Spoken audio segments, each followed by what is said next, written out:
سب سے بڑھ کے مقصود اللہ کی ذات، مطلوب اللہ کی ذات، محبوب اللہ کی ذات، انسان کی زندگی کا محور و مرکز اللہ تعالیٰ کی ذات ہو جائے۔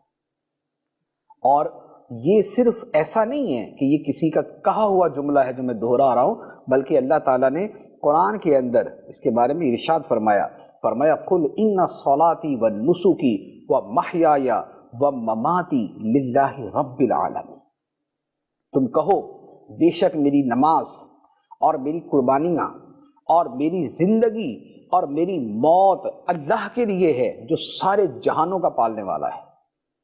تو اب آپ دیکھیں اس میں نماز بھی اللہ کے لیے، جو ہم قربانیاں کرتے ہیں وہ بھی اللہ کے لیے، یا جو عبادتیں کرتے ہیں وہ بھی اللہ کے لیے، اور اس کے ساتھ ساتھ ہمارا جینا اور ہمارا مرنا، ہماری زندگی اور ہماری موت، ہماری زندگی کے جملہ اعمال و افعال اور حتیٰ کہ موت آ جائے، یہ سب کچھ للہ رب العالمین، اللہ کے لیے ہو جائے جو سارے جہانوں کا پالنے والا ہے۔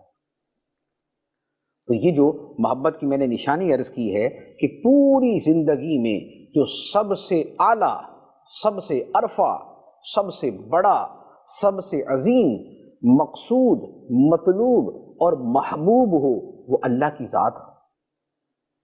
اور یہ قرآن مجید کی اس آیت مبارکہ سے بڑا واضح طور پہ پتہ چلتا ہے۔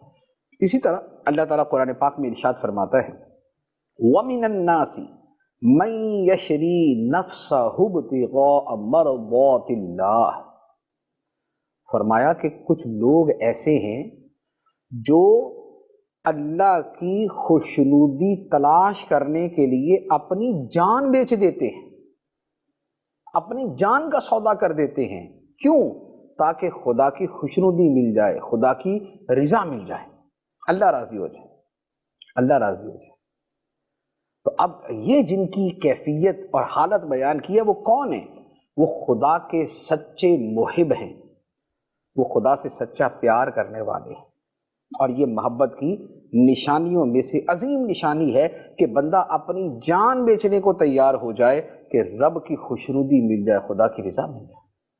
تو یہ کب ہوتا ہے کہ بندہ جان بھی بیچ دے، مال بھی بیچ دے، کہ خدا جان قربان کرنے کا حکم دے تو جان دینے کو تیار، مال قربان کرنے کا حکم دے تو مال دینے کو تیار۔ یہ تبھی ہوتا ہے جب دل کے اندر خدا کی ایسی محبت ہوتی ہے۔